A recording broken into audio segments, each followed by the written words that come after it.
Feche os teus olhos mais uma vez, vamos orar pela palavra.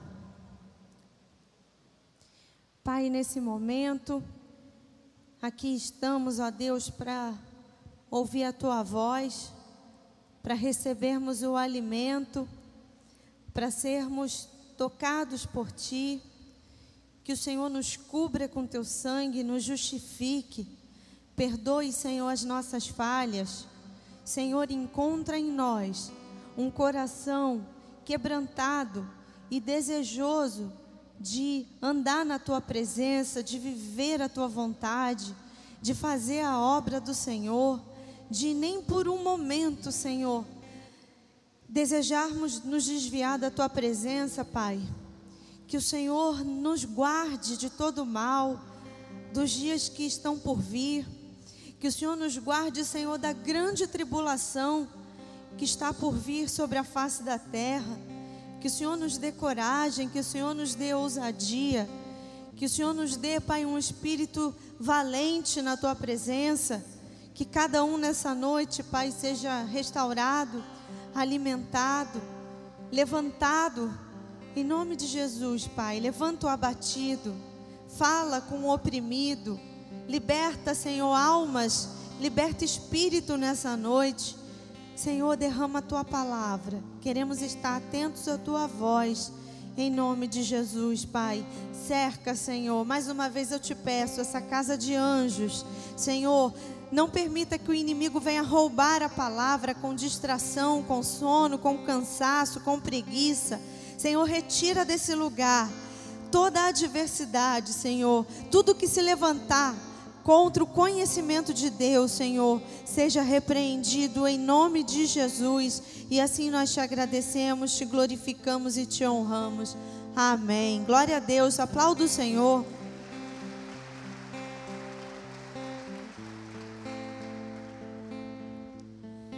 Nessa noite nós vamos falar sobre coração enganoso, coração infiel. Repete assim comigo: coração enganoso, coração infiel.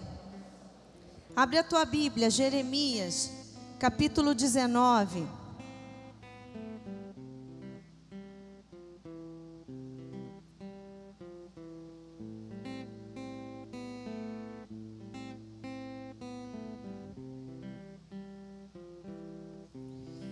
Jeremias capítulo 19, versículo 9. Desculpa, Jeremias 17, versículo 9. Diz assim: enganoso é o coração, mais do que todas as coisas, e perverso, quem o conhecerá? Só isso.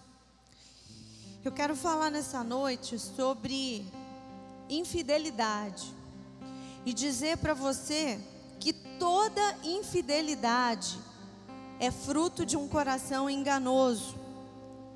Lá em Provérbios 4, 23, diz assim: sobre tudo o que se deve guardar, guarda o teu coração, porque dele procedem as entradas e as saídas da vida.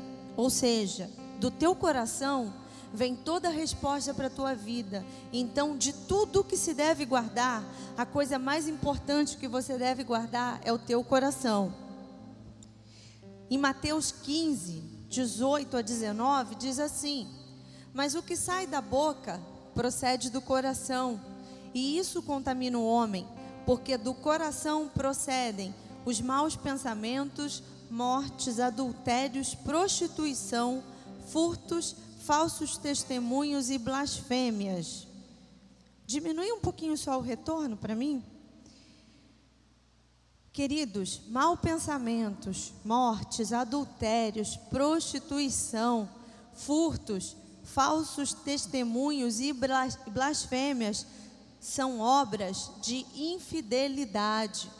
E toda infidelidade nasce de um coração enganoso. Toda infidelidade, ela nasceu no coração antes de se concretizar. Antes que aquilo se torne real e visível, aquilo já estava no coração do ser humano. Mas também é bem verdade que é através do coração que o Espírito de Deus fala com a gente. Ou melhor, Deus fala através do nosso espírito, mas a forma como a gente entende o nosso espírito é olhando para o coração. Então, se por um lado o coração ele é enganoso, na presença de Deus, esse coração se torna confiável para que Deus possa nos falar algumas coisas. Só que não é a nossa conversão que converte por completo o nosso coração. A conversão, ela dá um novo sentido para o coração. Quando a gente se converte, o nosso coração, ele começa a entender de coisas espirituais. Mas o fato da gente estar convertido não significa que a gente está livre de ter um coração enganoso. A única forma de vencer o engano do coração é através de uma constante vida de oração. Tá bom? Cada decisão da nossa vida, ela precisa ser tomada debaixo de oração. Por quê? Porque o nosso coração é enganoso. E se a gente for tomar decisões pela vontade do nosso coração, a gente pode se precipitar, né? Você pode, de repente, lembrei de um exemplo agora, né? De um casal que queria se mudar. E tudo indicava que eles deveriam se mudar. Mas porque eles colocaram isso na presença de Deus em oração, Deus respondeu. Então, se eles tivessem seguido o desejo do coração, talvez eles tivessem feito uma péssima escolha. Mas por eles terem ouvido a voz de Deus, eles entenderam que não era para ser feito isso. Você pode ser um filho de Deus, mas se num momento de emoção você não orar para tomar uma decisão, o seu coração pode te enganar, mesmo você sendo uma pessoa cheia do Espírito Santo. Se você tomar uma decisão num momento de emoção, você pode estar cometendo um grande erro. E como cristãos, existem 3 grandes propósitos na nossa vida terrena. Eu não estou falando de salvação, que o grande propósito da nossa vida é amar a Deus sobre todas as coisas, buscar a vida eterna, ser salvo. Esse é o grande propósito. Eu estou falando de coisa terrena. O grande propósito, existem 3 grandes propósitos na nossa vida terrena. E as decisões que nós vamos tomar, elas vão influenciar cada um desses propósitos. Então, o primeiro propósito, constituir família. Deus criou o homem para constituir família. Esse é um verdadeiro propósito na vida de um cristão. Segundo propósito, ter um trabalho como fonte de sustento. Deus criou o homem para o trabalho.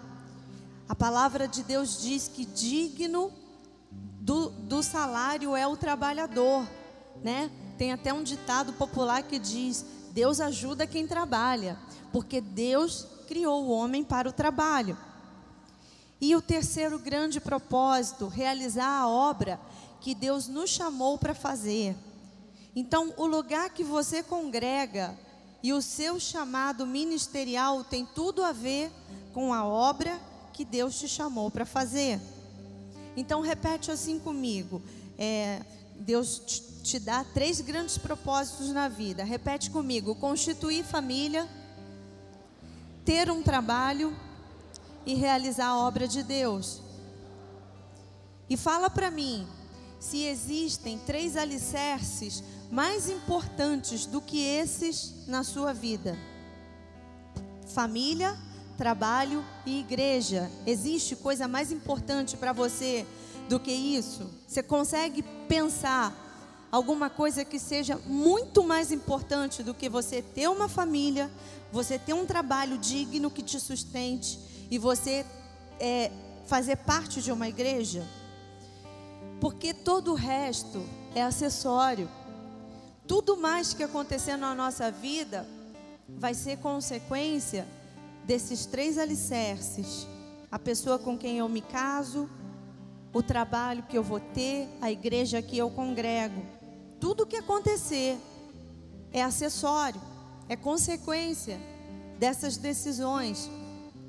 Se eu viajo, o lugar que eu vou morar, os lugares que eu vou frequentar, os amigos que eu vou ter, os bens que eu vou adquirir, os sonhos que eu vou realizar, são consequências dos 3 alicerces: família, trabalho e igreja.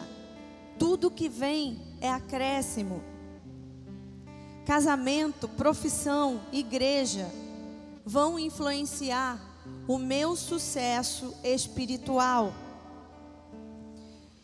E tudo que envolve paixão é muito arriscado, porque a paixão, ela cega os nossos olhos espirituais. A única paixão verdadeira é a paixão por Cristo. Por Ele sim, a gente tem que ser apaixonado, porque a paixão é aquele desejo ardente de estar com aquela pessoa. Então a paixão por Cristo é uma coisa completamente saudável. Mas não sendo por Ele, toda paixão é muito perigosa, porque ela cega o nosso entendimento, ela cega os nossos ouvidos. Às vezes você está se envolvendo com uma pessoa que não tem nada a ver com você, e vem o teu pai, vem a tua mãe, vem o teu pastor, e falam para você: essa pessoa não é de Deus para a sua vida, você está fazendo uma péssima escolha. Mas a pessoa não quer ouvir, ela está apaixonada, ela não enxerga, ela até vê aquele defeito, mas ela pensa assim: não, mas quando eu casar vai melhorar. Por quê? Porque ela está apaixonada. Então toda escolha precisa ser feita debaixo de muita oração, porque o nosso coração é enganoso e as nossas emoções muitas vezes querem atropelar aquilo que Deus tem para nós. O que a gente sente é tão forte que a gente às vezes não quer saber que a vontade de Deus é boa, perfeita e agradável. A gente quer porque quer realizar um desejo do nosso coração, que é enganoso. Então toda decisão precisa ser tomada debaixo de oração, e especialmente o que diz respeito às coisas mais importantes da vida: família, trabalho e igreja. Amém? Estão me acompanhando? A escolha do seu cônjuge, ela precisa passar pelos seguintes critérios. Tem 3 coisas que você tem que avaliar quando você escolher uma pessoa para se casar. O caráter dessa pessoa, como essa pessoa trata os seus pais. Você tem que observar isso. Se ela esculacha pai e mãe, querido e querida, não vai te tratar com honra. Como essa pessoa lida com os compromissos. Essa pessoa gosta de trabalhar, acorda cedo, corre atrás, né? O que tem valor na vida dessa pessoa? É o ser ou é o ter, né? Porque hoje a gente vive na sociedade do ter. Eu tenho que ter prestígio, eu tenho que ter reconhecimento, eu tenho que ter uma boa profissão, um bom nome, boas roupas, porque senão eu não sou nada. Então avalie. Essa pessoa, ela pauta a sua vida pelo que ela é ou pelo que ela tem. Será que se tirar tudo dela, ela continua a ser uma pessoa de caráter e de bem? Então avalia isso. Avalia como ela se relaciona com o estudo. Tudo bem, eu sei que nem todo mundo gosta de estudar. E talvez a pessoa que você está escolhendo não vai fazer uma faculdade. Tudo bem, mas tem que gostar de trabalhar. Amém? Tem que gostar de trabalhar. Não pode ser sustentado por pai e mãe. Avalia como essa pessoa, ela se relaciona com dinheiro. Se ela é honesta, se ela cumpre compromissos, se ela paga as pessoas, se ela tem um nome limpo. Isso tudo é caráter. Então 3 coisas você tem que avaliar. Caráter, foi o que eu falei. Segunda coisa, o quanto essa pessoa ama a Deus. Porque a pessoa com quem você vai se casar precisa amar mais a Deus do que você. Se a pessoa amar você mais do que Deus, você escolheu errado. A pessoa precisa amar a Deus. a ponto de, se você for pedra de tropeço na vida dela, para ela andar com Deus, ela vai dizer: com licença, amo muito você, mas eu não abro mão do meu Deus. Amém? Quem está solteiro aí? Vocês estão recebendo essa palavra? Amém? E o quanto se ama a Deus, a gente não observa com palavras. Eu amo muito a Deus. Não, mas essa pessoa está no culto, ela cumpre os compromissos dela, que ela tem aqui na igreja. Como que é essa pessoa no dia a dia aqui na casa de Deus? Essa pessoa, ela te aproxima ou ela te afasta de Deus? Olha, isso é um grande indicador. Ela te aproxima ou ela te afasta de Deus? E o terceiro, avalie os defeitos e perceba se você é capaz de conviver com esses defeitos até o final da sua vida. Porque defeitos que a gente não tolera no namoro, a gente vai tolerar menos ainda quando casar. Então, olha para aquele defeito e fala assim: até o final da minha vida, até Jesus voltar, ou até eu morrer, ou ele morrer, eu vou conseguir conviver com esses defeitos? As qualidades que essa pessoa tem superam os defeitos? Então essa pessoa é a pessoa certa para mim. E eu te falo uma coisa: se você for determinado a seguir esses conselhos que eu estou te dando essa noite, eu te garanto uma coisa: você vai reduzir pelo menos 50% dos seus problemas conjugais.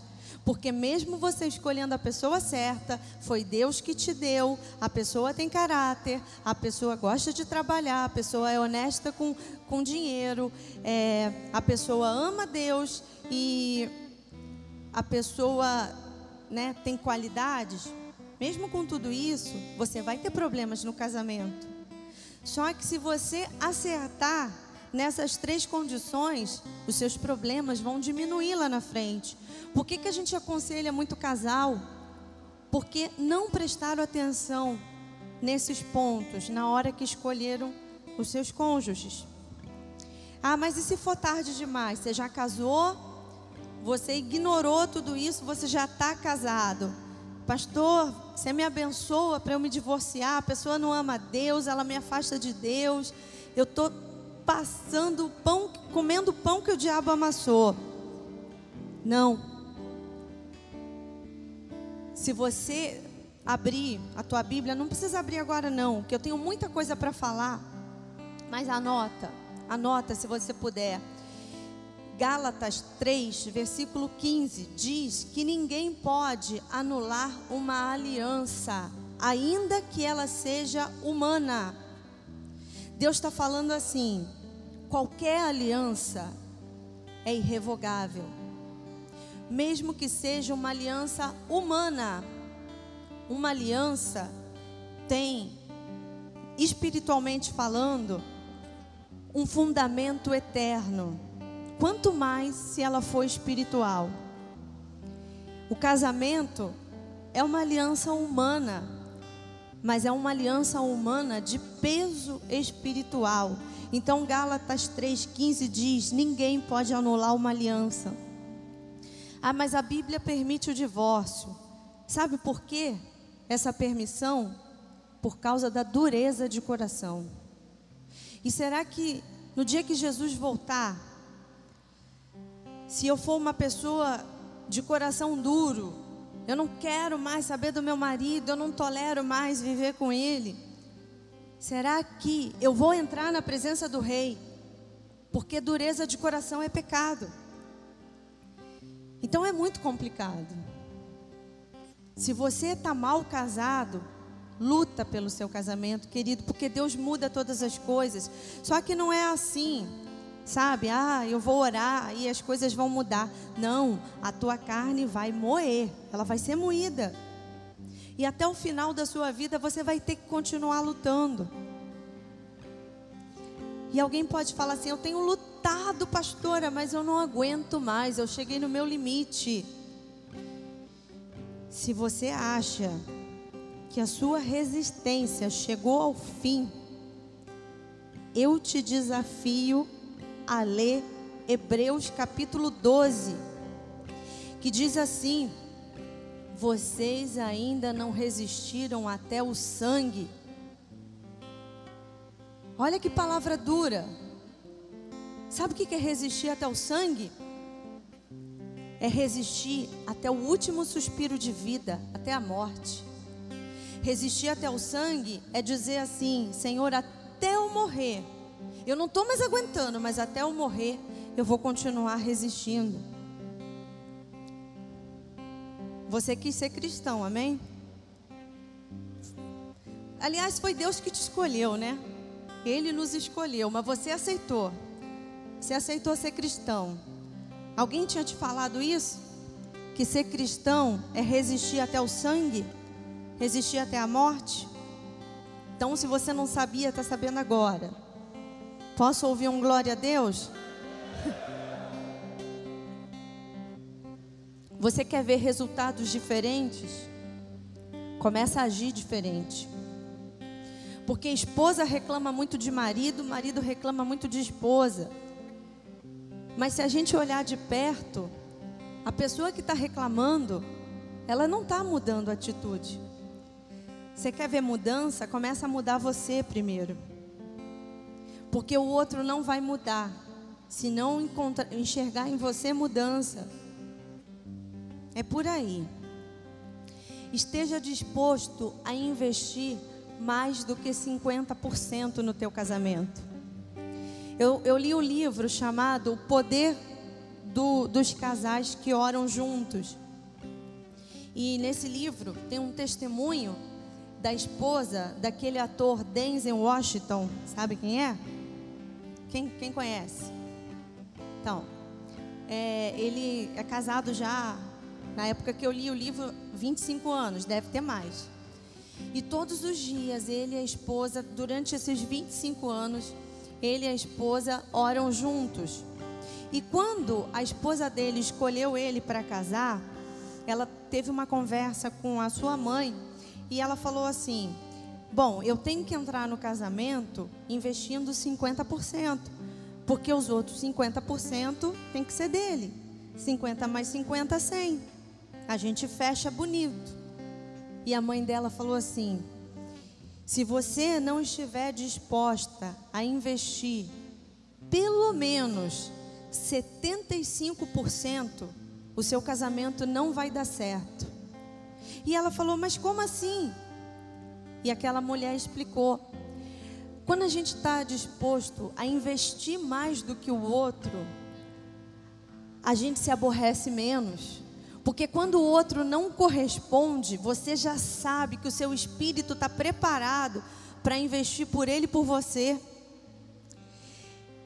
Você já se prepara psicologicamente para ceder mais, para ser mais tolerante. Então, esse é um conselho que eu te dou. Não entra no casamento achando que você vai ter que investir a metade. Porque quando a gente faz assim, a gente pensa o seguinte: bom, se ele fizer, eu faço. Se ele não fizer, eu não faço, meio a meio. Mas quando você pensa: eu vou dar mais do que ele, porque amar é dar, e melhor é dar do que receber, você vai estar num caminho bom. Glória a Deus. Então você precisa escolher o seu cônjuge para constituir família. Você também precisa escolher bem sua profissão ou um trabalho para o seu sustento. Aqui tem muita gente novinha, né? Que ainda está escolhendo profissão. Então, quando você for escolher sua profissão, na minha opinião, você tem que considerar duas coisas. Primeiro, o quanto eu gosto de fazer isso até eu ficar velho. Porque a gente só se aposenta velho. Então, o quanto eu gosto de fazer isso por quase toda a minha vida. Se você amar o que você faz, é ótimo, maravilhoso. Mas se você não amar tanto assim, avalie pelo menos o quanto você pode resistir. Eu digo isso porque, assim, eu não amo muito a minha profissão. Assim, eu acho, na verdade, eu acho bem chata ela, porque é um discursozinho intelectualizado, né? De defesa das minorias, defesa intransigente dos direitos. Eu acho isso tudo muito chato. Até porque a gente sabe o que está por trás disso, né? Defesa das minorias. E a minha profissão é uma profissão que defende tudo o que o cristianismo vai contra. A minha profissão levanta a bandeira do feminismo. A mulher é dona do seu corpo e ela pode abortar. A minha profissão levanta o sexo livre. O seu corpo é seu, você faz o que você quiser do seu corpo. E por aí vai. Então assim, eu não morro de amores por essa profissão não. Mas Deus me colocou num lugar onde eu sou uma planta viva. E ali sim, eu amo o que faço. Porque eu estou numa instituição que é conservadora, é uma instituição militar. Então não tem muito esses discursos lá não, né? Lá aquela coisa assim, é o coronel que manda, obedece, né? Então, eu não tenho muito esse problema. Estava até falando para o Rogério, né? Se eu estivesse num juizado, trabalhando, por exemplo, com adoção por pessoas do mesmo sexo, eu ia pedir demissão, com certeza eu ia pedir demissão, porque eu não ia lidar com isso. Mas eu estou num lugar que é bem tranquilo, não preciso fazer nada disso. Então assim, pelo menos eu amo o suficiente para trabalhar mais 10 anos, porque daqui 10 anos eu me aposento em nome de Jesus. Eu estou doida por esse dia, quero muito que isso aconteça. E o segundo ponto, né? Então eu falei para você escolher uma profissão, o quanto eu gosto ou o quanto eu suporto. E o segundo ponto é como eu posso usar esse trabalho para o reino. Porque se esse trabalho não der para ser usado no reino, eu sou agiota, então muda de profissão. Porque não dá para usar isso no reino de Deus, amém? Pastor, o meu trabalho é bem tranquilo. Eu compro peça roubada e vendo mais barato. Até abençoo os irmãos. Olha que maravilha. Querido, não abençoa o reino de Deus? Não é bênção para você. E aí você me pergunta, e a questão do retorno financeiro? Eu não tenho que escolher uma profissão pelo retorno financeiro que ela me dá? E eu digo para você, não. Porque se você fizer aquilo que Deus te mandar fazer, eu garanto para você que Deus vai te sustentar naquela profissão e nada vai te faltar. Porque se você escolher uma profissão só pelo retorno financeiro, você pode ser frustrado. Tudo que for lícito e você fizer com dedicação, como para o Senhor, você será abençoado. Se você se esforçar para ser um profissional acima da média, e ser um profissional acima da média exige investimento de tempo, de estudo, de capacitação. Mas se é a tua vontade, não, eu quero ser um profissional acima da média, você vai ganhar mais do que os outros, isso é verdade. Porque aquele que se destaca é valorizado no mercado. Mas se você é uma pessoa que fala, cara, eu não quero, não preciso disso, eu estou bem, não preciso ser melhor do que ninguém, só quero fazer o meu arroz com feijão ali. Mas se você fizer com fidelidade ao Senhor, honrando o Senhor, Deus vai te dar o sustento, querido. Você não vai enriquecer, mas você vai ter sua provisão. Mas talvez você esteja passando por uma grande luta financeira. E eu quero te falar uma coisa. Olha para o quanto Deus tem te abençoado. Mesmo você no meio aí desse deserto financeiro, olha quanto Deus tem te abençoado. Não tem te faltado pão, você está conseguindo pagar o seu aluguel, seu filho está até numa escola particular, nem você sabe como você está conseguindo. É a bênção de Deus na sua vida. E se alguma coisa está fugindo disso, de duas uma: ou é uma prova e você vai passar, porque nenhuma prova é eterna, ou existe alguma coisa mal resolvida que está dando uma brecha. Tem uma pessoa na minha família, ela está num deserto terrível, e ela é uma pessoa de Deus, uma pessoa que acorda de madrugada para orar, sobe monte, pessoa do bem, pessoa de Deus. E uma pessoa que sofreu muito. Ela tinha tudo, ela morava na Europa, morava numa mansão, ela tinha joias, ela tinha um carro maravilhoso, ela viajava por toda a Europa, mas ela era infeliz no casamento, e o marido dela adulterou várias vezes, e até que chegou um ponto que ela falou: eu estou livre dele, porque o adultério te dá essa liberdade. E ela voltou para o Brasil, e aqui ela está numa condição tão precária, que na semana passada eu tive que fazer uma cesta básica aqui para ela, ajudar a pagar umas contas, né? E eu falei: Senhor, uma pessoa de Deus, passando por esse deserto, não tendo o que comer, se não for ajudada. E aí eu descobri que ela tinha se envolvido com um homem, que não era para ela se envolver. E aí veio o peso na vida dela. Isso é coisa séria demais para você brincar. Eu quero te falar uma coisa: não se envolva sexualmente com quem não é o seu marido, com quem não é a sua esposa. E se você é solteiro, não se envolva sexualmente. Sabe por quê? Deus é tão rígido com essa questão.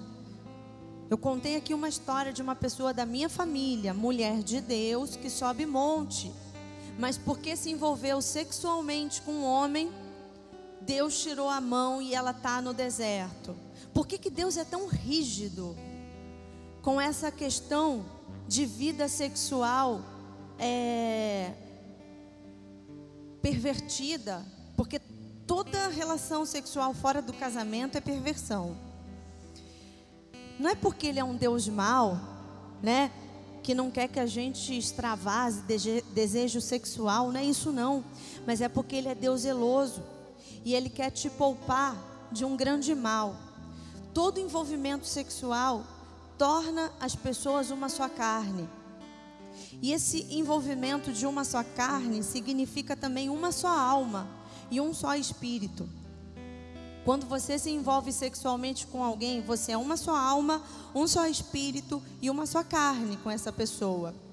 Então, envolvimento sexual fora do casamento significa que os espíritos estão interagindo. E todo espírito mau que tem em uma pessoa tem legalidade para atuar na outra e vice-versa. Se você tem relação sexual com alguém que tem espírito de prostituição, você vai ver na sua vida esse espírito agindo. Se você tem relação sexual com alguém que tem problema financeiro, você vai ver esse espírito agindo na sua vida, porque você se abriu para isso acontecer. Todo envolvimento sexual fora do casamento compromete a alma. Então, toda amargura, toda insatisfação, todo medo, toda insegurança, toda tristeza, toda sequidão de uma alma é transferida para outra. Então, vocês conseguem perceber porque Deus, Ele é tão rígido quando Ele fala: não tenha envolvimento sexual fora do casamento, porque você se coloca debaixo de muita maldição. Então, o reino de Deus na nossa vida, ele se estabelece a partir desses princípios. É a família, é o trabalho e é a obra de Deus. E a obra de Deus, ela é realizada através de ministérios. É o pregar a palavra, é cuidar de vidas, é dar sustento espiritual, é dar sustento material para alguém, é visitar pessoas, é levantar o que está caído. Tudo isso é obra de Deus. Mas tudo isso acontece porque você está plantado numa igreja. Se você sair da igreja, nada disso acontece. Isso vira sequidão na sua vida. Você pode até fazer o bem, mas aquele bem, Deus não chama de obra de Deus. Daí a importância de você congregar. E pessoas machucadas, decepcionadas ou questionadoras estão deixando de congregar. E sabe o que o Espírito Santo me falou nessa tarde? Essas pessoas não estão aptas para o exército. Pessoas machucadas, pessoas ressentidas, pessoas críticas, questionadoras, não estão aptas para se tornarem soldados desse exército, porque elas pedem baixa. São pessoas que não são fiéis. Elas, mais cedo ou mais tarde, elas vão pedir baixa do exército, e Deus não pode contar com elas. E no fundo são pessoas orgulhosas, porque elas não aprenderam a perdoar e não aprenderam a suportar, e ainda acham que se estivessem no lugar da liderança, fariam tudo diferente, fariam melhor. Olha o que diz Colossenses 3,13: suportem-se uns aos outros e perdoem as queixas que tiverem uns contra os outros. Perdoem como o Senhor lhes perdoou. Você entende por que você tem que estar numa igreja para conviver? Porque é na igreja que você vai ter que suportar. É na igreja que você vai ter que aprender a amar. Então você precisa congregar. Mas a questão é onde congregar. Porque você só é árvore frutífera no lugar onde Deus te plantou. E se há uma área onde o coração do crente é enganoso e o coração do crente se torna infiel, é em relação à paternidade espiritual. Porque o lugar onde Deus te plantou é o lugar onde Deus vai construir a sua paternidade espiritual. E essa é uma área que eu tenho visto nesses últimos anos, é a área de maior infidelidade dos cristãos. Cristãos não são fiéis aos seus ministérios, às suas igrejas. Pessoas trocam de igreja como quem troca de casa. Essa casa não serve mais para mim, ela ficou pequena, minha família cresceu, eu não gosto mais desse bairro, eu não gosto mais dos vizinhos, eu vou mudar. E as pessoas pensam isso da igreja também. Essa igreja não serve mais para mim. Eu gostava quando eu era pequenininha, lá no Boaçu, porque a gente tinha comunhão, a gente conhecia todo mundo, cresceu demais, perdeu a visão. Essa igreja não é mais para mim, né? Levantaram diáconos que eu não vou muito com a cara deles, e por aí vai. Todo tipo de pensamento. E a motivação dessas pessoas que não param em lugar nenhum não é o reino de Deus. Elas querem se livrar daquilo que elas não suportam, daquilo que elas não toleram nos outros. E deixa eu falar uma coisa para você que veio ou está vindo de outra igreja. Se a tua motivação foi Deus falou, Deus mandou, eu te digo, você é muito bem-vindo aqui. Porque nós não somos malucos de ir contra alguma coisa que Deus falou. Às vezes a gente está num lugar e a gente fecha um ciclo ali. Mas a gente saiu pela motivação certa, porque Deus mandou. E saiu bem, e saiu debaixo de bênção. Então fica tranquilo, fica em paz. Eu não estou aqui te condenando porque você veio de outra igreja. Porque se você sair nessa condição, você é o tipo de pessoa que chegou aqui para somar. E você vai dar muitos frutos. Mas se você veio por qualquer outro motivo que não seja Deus falou comigo, você é um peso para nós.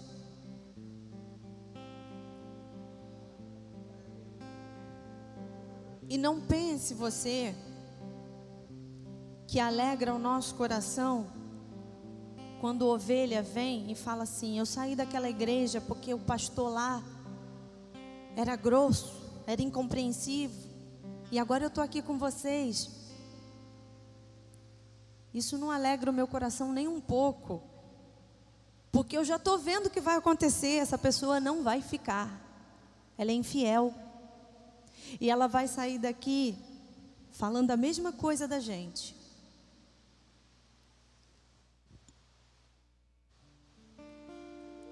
E tem gente que gosta de tirar ovelha, né, de outras igrejas. Eu não gosto. Eu quero salvar os perdidos, sabe? A maior alegria do meu coração é quando entra alguém aqui que era completamente viciado, louco, maluco, sabe? Adulterava, o cara era muito doido e teve um encontro com Jesus.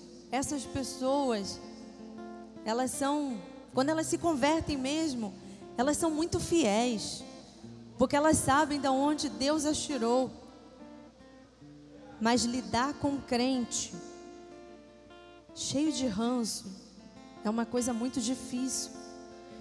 E são os que dão mais trabalho para a gente. É gente que não para em lugar nenhum. Gente que não cria raízes. Gente que não tem paternidade. Gente que não sabe o que é honrar aquele que cuidou de você, que te aconselhou, abriu a porta da sua casa para te receber.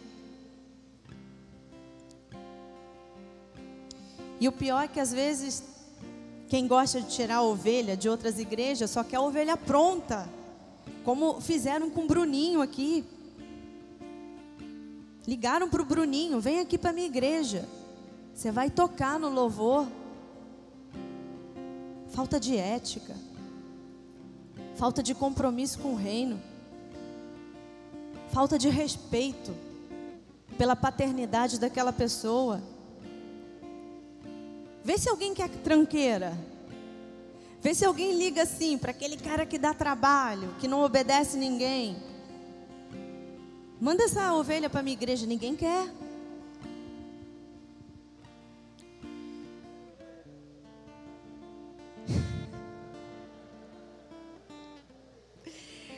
Quando você se converteu, alguém cuidou de você, alguém tirou os carrapichos da ovelha, da sua lã. Ô glória! E aí quando você cresce, você simplesmente se acha melhor. Aí você diz assim: ah, eu superei quem está no altar, não preciso mais desse lugar. Como a gente tem visto acontecer. Se Deus mandou, Ele tem propósito nisso. Mas se Deus não mandou, é infidelidade sua.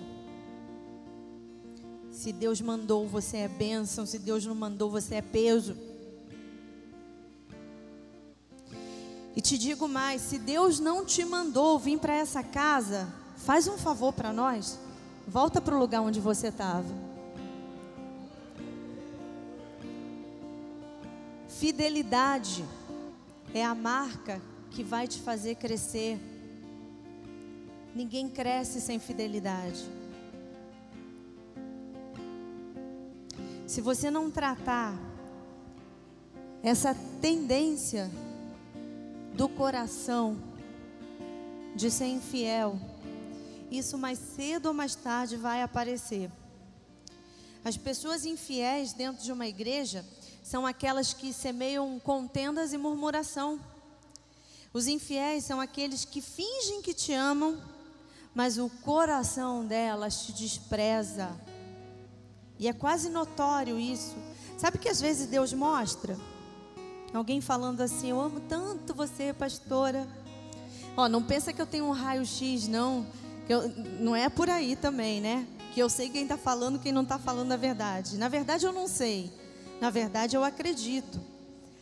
Mas, algumas vezes, Deus mostra, essa pessoa está te enganando, o coração dela te despreza.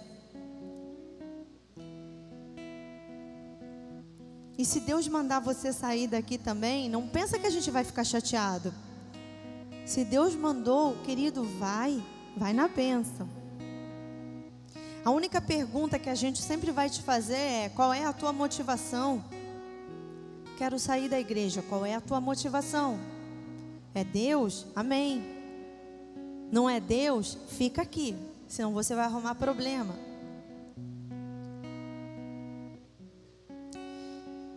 E eu aprendi uma coisa com um pastor muito experiente, que tem 30 anos de ministério, e ele fala no livro dele: quando alguém chegar para você dizendo assim, eu não quero mais ficar nessa igreja, deixa aí.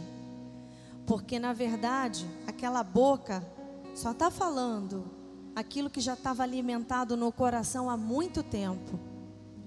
Se o coração de uma pessoa não estiver com você, deixa aí, é melhor que vá. O que Jesus falou? Quem não é por mim é contra mim. E é a mesma coisa no ministério, quem não é por nós é contra nós. Então, eu quero aproveitar e dar um recado. Se o teu coração já não está mais com a gente, seja livre.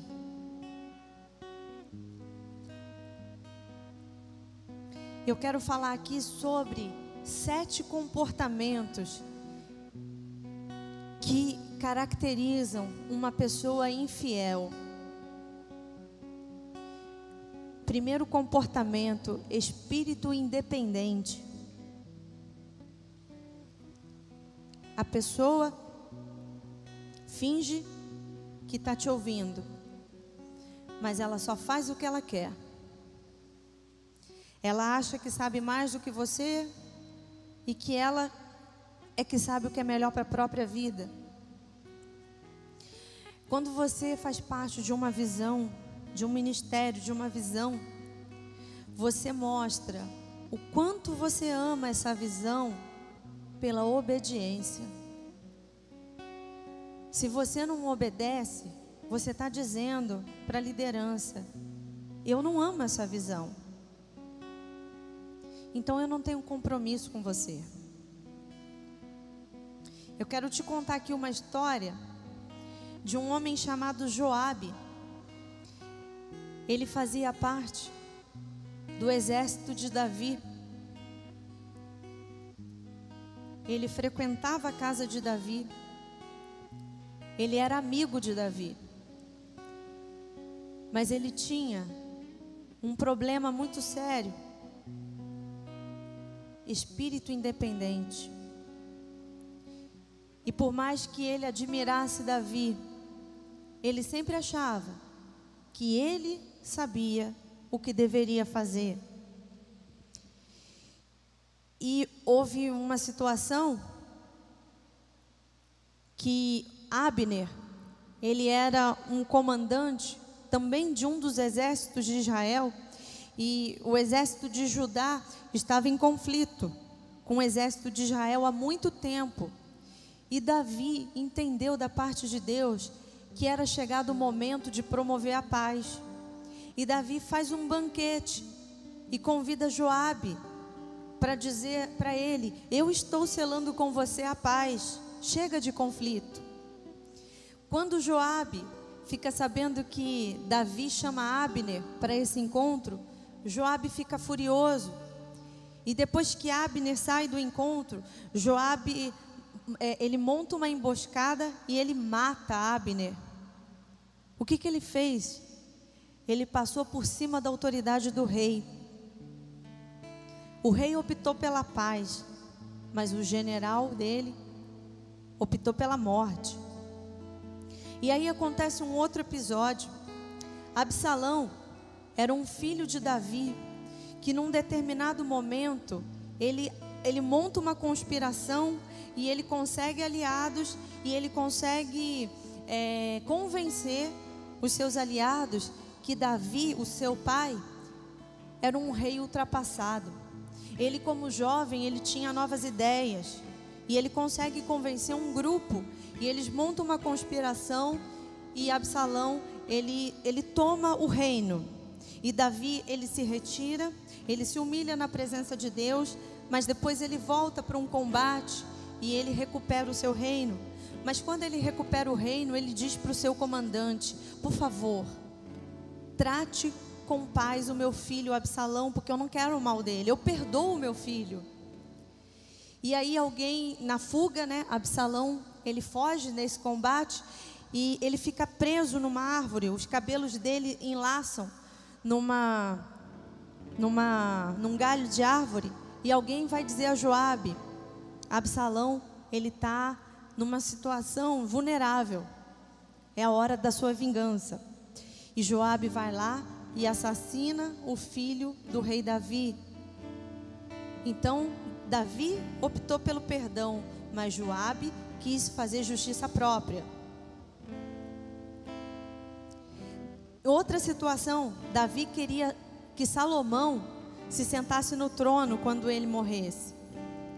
Mas ele tinha um outro filho chamado Adonias. E Adonias, ele também arma uma conspiração e convence alguns de que ele deveria ser o rei. E adivinhe quem se alia a Adonias? Joabe. Então ele estava no exército do rei, ele era amigo do rei, mas ele tinha um espírito independente. E eu digo para vocês que aqui não é diferente. Tem pessoas que fazem parte dessa igreja, são amigos, mas têm espírito independente. Elas só fazem o que acham que devem fazer. Segundo comportamento de pessoas que são infiéis, é o espírito de dodóizinho, é o famoso tadinho. Vocês conhecem o tadinho? O pastor já pregou o tadinho aqui. E tem gente nova, né?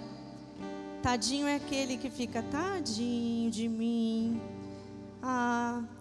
eu sou vítima, ninguém gosta de mim, o pastor não me ouve, eu não tenho amigos, eu sou sozinho, tadinho. Não é assim? O tadinho? Essas pessoas são perigosas.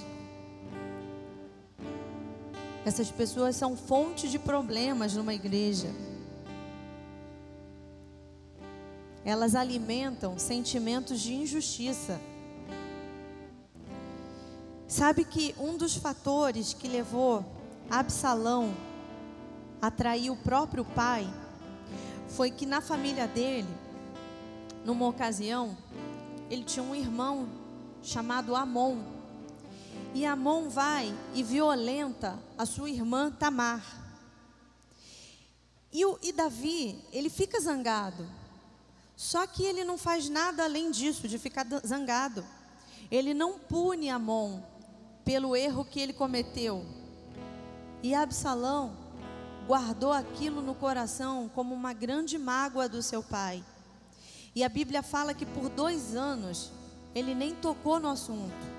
Ele não falava nem bem nem mal desse assunto. Mas no dia que ele pôde, ele se vingou do pai, se colocando no trono. Sabe por quê? Porque ele começou a achar que o pai foi injusto com a sua irmã. Isso alimentou o coração de Absalão, um sentimento de justiça própria. É como se ele dissesse: já que o meu pai não faz justiça, eu vou fazer. Para Absalão, o rei foi fraco. Então, pessoas que alimentam sentimentos de injustiça, elas são perigosas. Terceiro comportamento de uma pessoa que está caminhando para a deslealdade é o isolamento. Depois da pessoa se sentir ferida, ela vai gradativamente abandonando os seus envolvimentos na igreja. Elas dizem coisas do tipo: eu não quero mais problemas, eu vou ficar quietinha aqui no meu canto, eu vou vir para o culto, mas acabou o culto, eu não quero comunhão, eu vou embora, eu não quero problema. Isso é um sinal de que a pessoa está ferida, porque quem não quer relacionamento está ferido. E o que acontece com quem não se envolve? Ela se torna suscetível a observar falhas, porque agora ela está de fora. Ela faz parte da igreja, mas ela está de fora. Ela não põe mais a mão na massa. Então ela está vendo: fulano está errando, não está fazendo direito. E aí começa a crescer aquilo no coração da pessoa.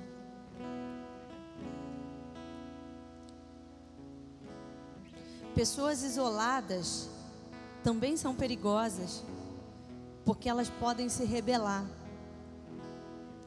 Quarto comportamento de quem está se tornando um infiel: comportamento crítico. Uma pessoa infiel, ela não fica passiva, quietinha no canto dela, isolada para a vida toda. O próximo passo é atacar.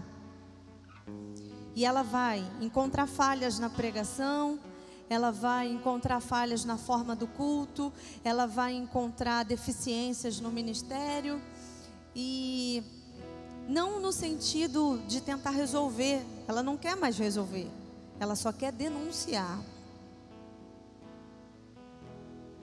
Mateus 6:22 diz assim: se os teus olhos forem bons, todo o teu corpo será cheio de luz. Mas se os teus olhos forem trevas, que grandes trevas serão. Então, se você optar para olhar para as coisas com olhos críticos, você vai encontrar imperfeições. Mas se você olhar com olhos de amor, você vai conseguir reter o que é bom. Mesmo você enxergando erros, você vai conseguir reter o que é bom. E quando a pessoa já se consumiu de tanta crítica e já não enxerga nada de bom, qual é o próximo passo? Ela vai querer aliados. Nenhum ser humano gosta de fazer nada sozinho. Nenhum projeto solitário tem êxito. Para um projeto ter êxito, tem que ter pessoas que partilhem da sua ideia. Então a Bíblia fala que Absalão, ele usou de uma estratégia. Ele começou a sentar-se no portão da cidade, por onde passavam todos. E ali, quando alguém vinha para falar com o rei Davi, ele perguntava: qual é o problema? O que você quer falar com o rei? E ele escutava atentamente o que as pessoas diziam. E ele lamentava as falhas do rei, como alguém que ainda estivesse muito interessado em ajudar aquele reinado. Sabe como é que a gente identifica essas pessoas? São aquelas que perguntam assim, como quem não quer nada: o que você achou do culto hoje? Você não achou que a palavra demorou muito? Ai, você não acha que o pastor está muito repetitivo? Não sei, toda hora ele fica contando o testemunho dele, né? A gente já sabe isso tantas vezes.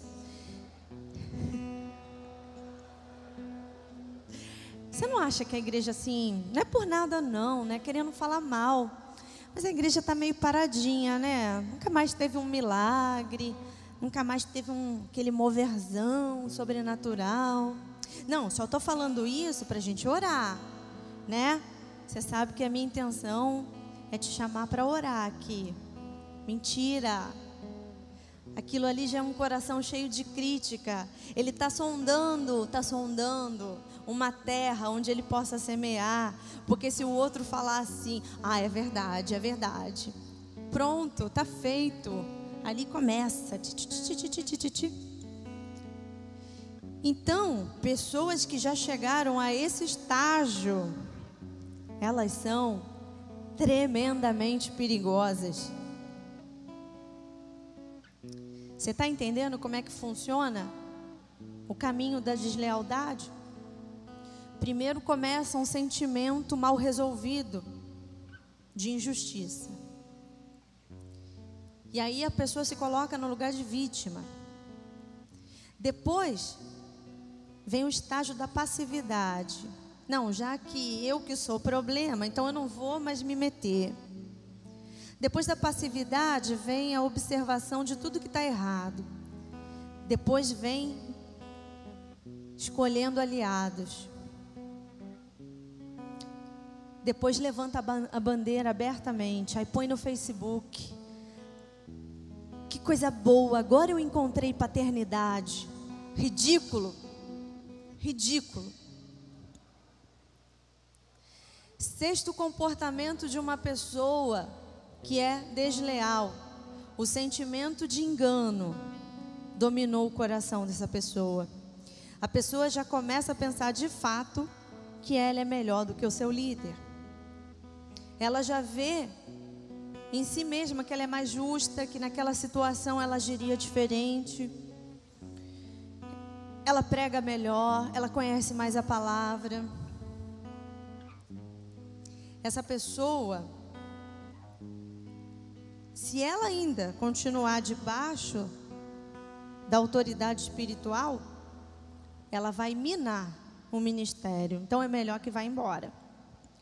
Sétimo comportamento, rebelião anunciada. Nesse ponto, a rebelião já está declarada. Aí a pessoa já diz: não tenho mais aliança com você. E nessa fase, a pessoa luta abertamente contra a sua autoridade. Ela já não faz questão de esconder que não gosta de você, que não apoia as suas ideias, que não abraça mais a visão, né? Ela já não faz mais questão de usar meias palavras, de ser ética. E por quê? Porque nessa fase, o rebelde, ele já tem apoio. Ele já não está mais sozinho. Então, esse apoio motiva a exposição daquele pensamento. Sabe que Lúcifer só se rebelou abertamente contra Deus quando ele teve o apoio de 1/3 dos anjos. Antes disso, ele foi ali, falando anjo por anjo. Você não acha que Deus é muito autoritário? Você não acha que a gente deveria sentar no trono? Você não acha que a gente podia comandar a terra? E os anjos, né? É verdade. Verdade, Deus é muito autoritário. E ali ele foi juntando um grupo, e com aquele grupo ele se rebelou. Queridos, qual é o resultado de tudo isso?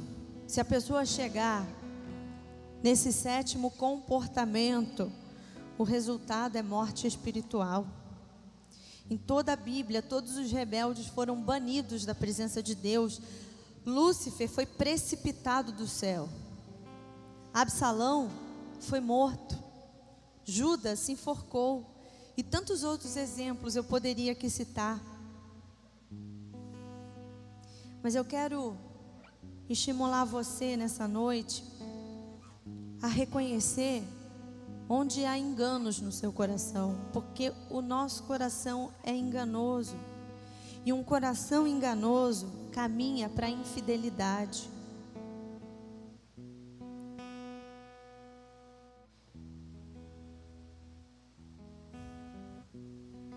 Davi dizia assim: cria em mim, ó Deus, um coração puro, e renova dentro de mim um espírito inabalável. Vamos pedir isso ao Senhor nessa noite. Cria em mim, ó Deus, um coração puro, um coração confiável, um coração fiel, fiel a Deus, fiel àquilo que Deus tem para a minha vida, fiel no meu casamento, fiel no meu trabalho, fiel na minha igreja. Feche os teus olhos.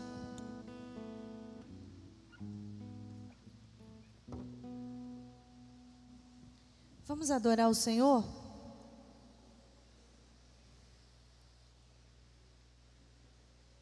Antes disso, eu queria fazer um apelo. Se você veio aqui nessa noite e o Espírito de Deus tocou a sua vida, e você deseja fazer uma aliança com o Senhor Jesus Cristo, você é alguém que está dizendo: Deus, eu quero ser essa pessoa de boas decisões, eu quero escolher bem aquilo que o Senhor tem para a minha vida,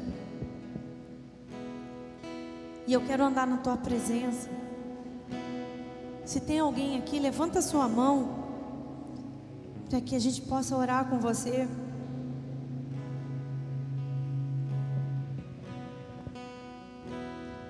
Amém? Todos são crentes? Então vamos adorar o Senhor.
Senhor Jesus, nessa noite nós queremos nos arrepender na Tua presença.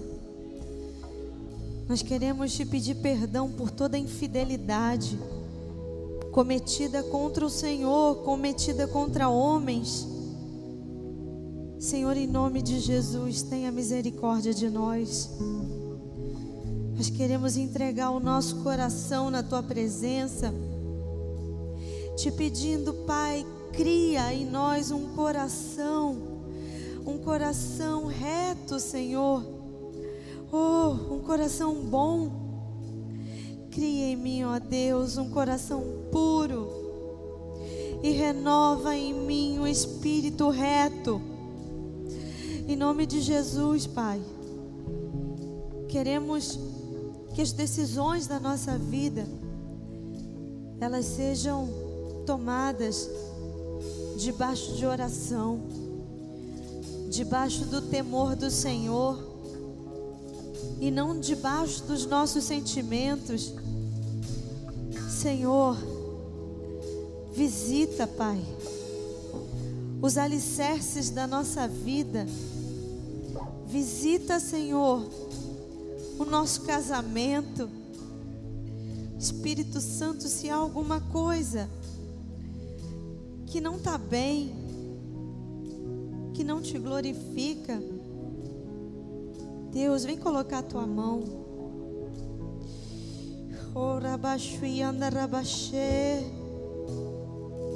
Nós nos levantamos nessa noite, no nome do Senhor dos Exércitos, contra todo espírito de divórcio no nosso meio.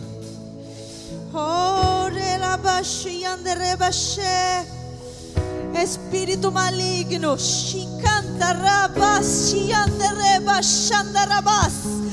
nós te damos uma ordem em nome de Jesus. Em nome de Jesus. Oh, solta os sentimentos. Solta os sentimentos em nome de Jesus. Bata em retirada em nome de Jesus. Pega tudo que é teu e sai em nome de Jesus. Em nome de Jesus.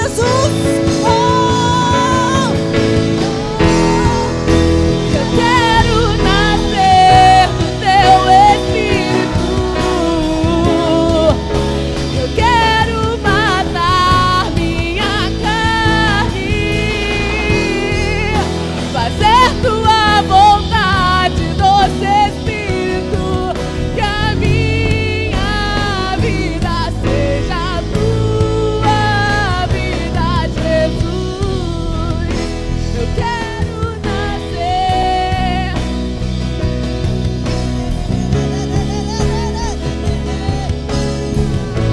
Minha carne,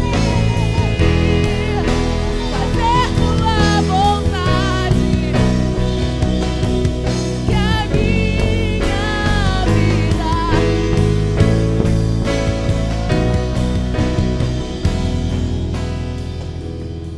Senhor, sobre a vida daqueles que ainda são solteiros, eu quero profetizar. O Senhor escolhendo o cônjuge. Ó Deus, alguém que vai aproximar os teus filhos de ti, Senhor. Abre os olhos, Senhor, que nessa área ninguém se perca, Jesus. Toca nos teus filhos, Senhor, livra, Senhor, de toda transgressão sexual. Guarda, Senhor, cada um deles, para a tua honra e para a tua glória. Toma o nosso trabalho, Senhor.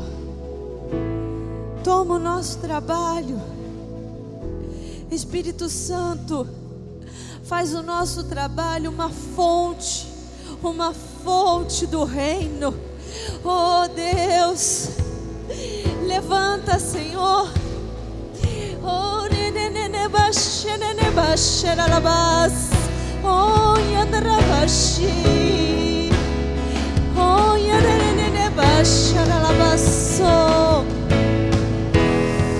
eu quero profetizar na sua vida. O seu trabalho como a fonte de sustento.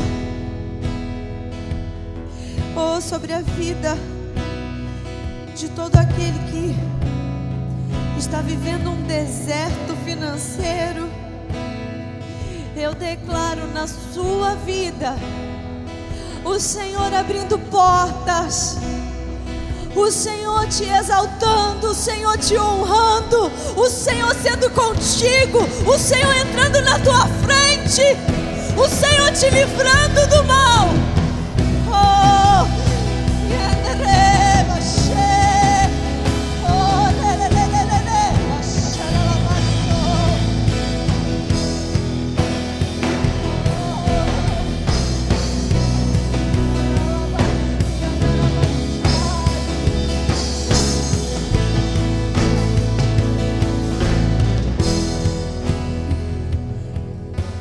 de Jesus também sobre a tua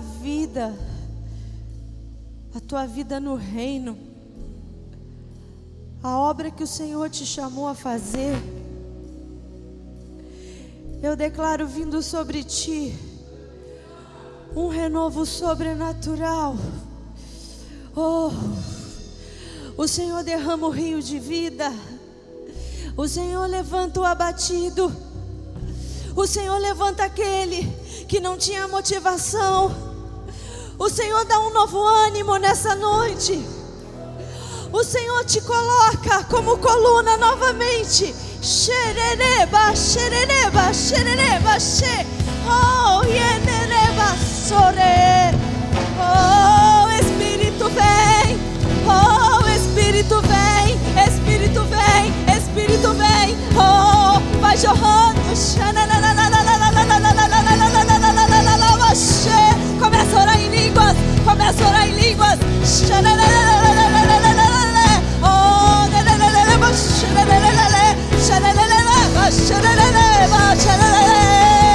Oh, fogo de Deus, fogo, fogo, fogo, fogo, fogo, fogo, fogo, fogo, fogo, fogo, fogo, fogo, fogo, fogo de Deus, fogo de Deus te aquecendo, fogo de Deus te aquecendo.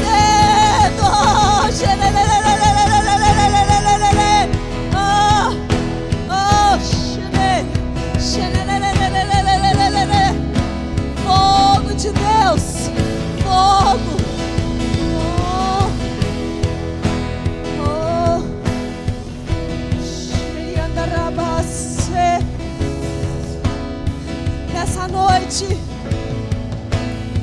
Nessa noite, como igreja, nós desmascaramos, nós denunciamos toda obra de infidelidade. Nós te damos uma ordem, demônio da infidelidade, que vem roubar o coração dos filhos.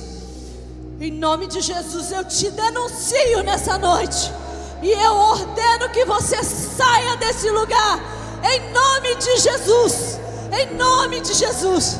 Em nome de Jesus. Eu declaro na sua vida um tempo de fidelidade. Um coração confiável. Todo engano do teu coração vai ser dissipado com a tua oração, a tua vida de oração restaurada.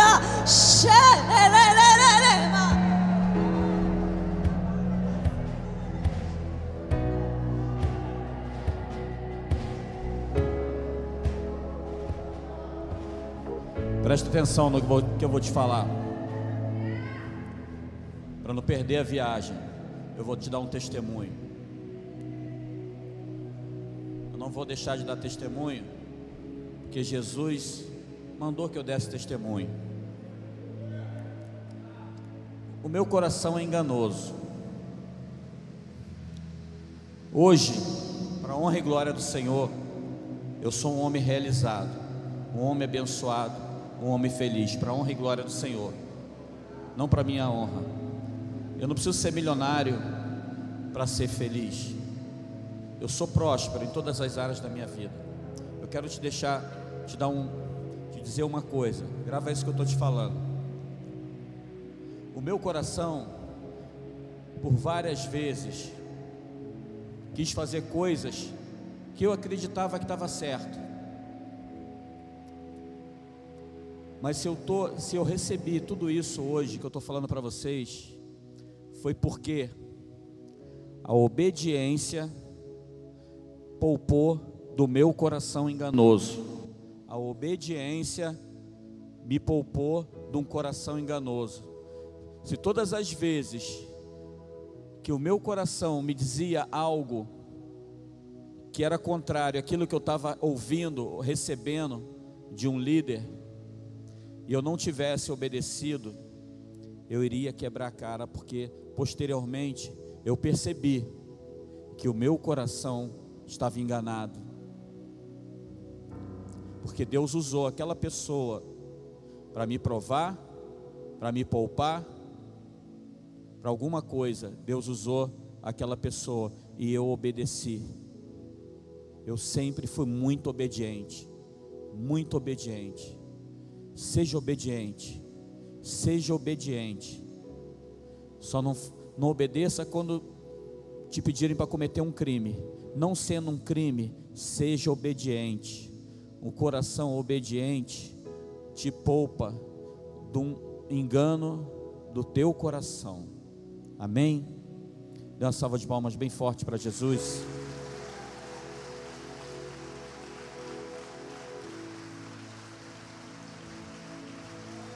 Quer ser uma pessoa de sucesso? Quer ser uma pessoa próspera? Obedeça, obedeça, obedeça. E você receberá coisas maiores que eu recebi. Maiores, porque Deus tem promessas para a tua vida. Deus tem promessas para a tua vida. Deus tem promessas para a tua vida. Deus tem bênçãos para a tua vida. Amém? Glória a Deus. Dê a mão à pessoa que está ao seu lado.